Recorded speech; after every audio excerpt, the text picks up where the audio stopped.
Hello everyone and welcome back to our daily blog series. As you all know, if you've been reading the rest and watching the rest of the blogs this week, we are moving on to Rowan Williams' book Candles in the Dark, which is a book of daily reflections that actually he wrote during the first lockdown back in March, April time. And today on day 6 of the daily blogs, the reflection that we're focusing mainly on is how we are not alone. And I think it's really apt throughout this whole basically year that we've been in different lockdowns and different restrictions. And I think it's key to note that how I just said, obviously restrictions, like we probably have felt quite restricted in what we can and can't do, which I guess for many has been so tough. And like for all of us, it's brought so many different challenges for all of us that we have all been faced by. And I think personally, like if we link that to biblical references, for example, one of my favourite quotes in the Bible is from the book of Philippians. And I think it's really appropriate, especially in this blog for today, that in Philippians 4 verses 13, it's, I can do all things through Christ who strengthens me. And I think it's really great. It's really helped me a lot on like daily basis, especially when we went through the first lockdown in particular. And I just think it's really great how it says, I can do all things through Christ who strengthens me, because it kind of gives you that hope and reassurance that when we have Christ with us and we obviously live for Christ on a daily basis, like it just gives us so much hope. And I guess if we do feel restricted in our days, or if we do struggle with like day-to-day tasks, or not being able to see friends or family, or not really going out the house perhaps, like just remember that when we have Christ, like he gives us the strength that we all need, and also that reassurance that when we perhaps feel alone and feel isolated, especially in that feeling of loneliness, that we aren't alone.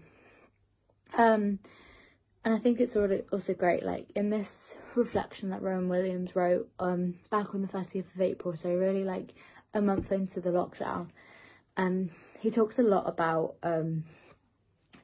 back in the very first book of the Bible in Genesis,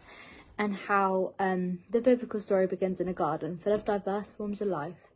and the first thing Adam is asked to do is to name the animals, to recognise them as part of a world that he shares. And I think that's great to, I guess, cast our minds back to the very first book of the Bible, because we should remember that there's so much diversity in our world, and how in the beginning, obviously the garden was created of different diverse forms of life, and obviously Adam was asked to name the animals. And I guess also a name, for example, so like obviously he had that responsibility to name each and every single animal, but having a name is obviously part of identity. And I think as well, if we think of the idea of identity, like if we feel like, again, lonely or isolated or perhaps restricted from seeing people, like just remember that, for example, we're all named and we're all called by Jesus. And for example, like, yeah, my name's Gemma, so that's my identity, and how people see me, like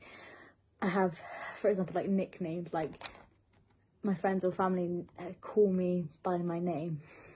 and it's just like how Jesus called us by names, and how we are all individually created. And I think in that sense, like we aren't alone, even though it feels like, okay, you kind of doubting your abilities and doubting who you are, especially in a time where it does feel very isolating and very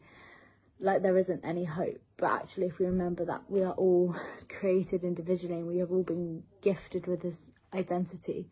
like it gives us that freedom as well, freedom for better days, but also how we can look to the future as well. And another one I love is if you look in Romans chapter 5 verses 8, it's a really lovely line which says, I loved you at your darkest. So perhaps, like, I don't know, but I'm sure we've all been through like different struggles, or perhaps you've dealt with grief or bereavement or separation, or perhaps a feeling again of loneliness and fear. in desperate times. And if you just remember Romans 5:8, I loved you at your darkest, again, it shows how if you do feel like you are alone in that kind of hole of not getting out, just remember that Jesus loves you no matter, and he sees all of our pain and struggles. Like physically he doesn't, but spiritually, emotionally, and also mentally, like he knows the pain we all go through. So I think it's really important to remember that he knows our dark times and he loves us no matter the struggles we do deal with. And I think as well, just remember that we will come out of this, I guess, stronger, but also we will probably all be reunited as one, and as one in Jesus. And I think it's really lovely, like even going for daily walks or like walks with family and friends, like you just have this really great community feel.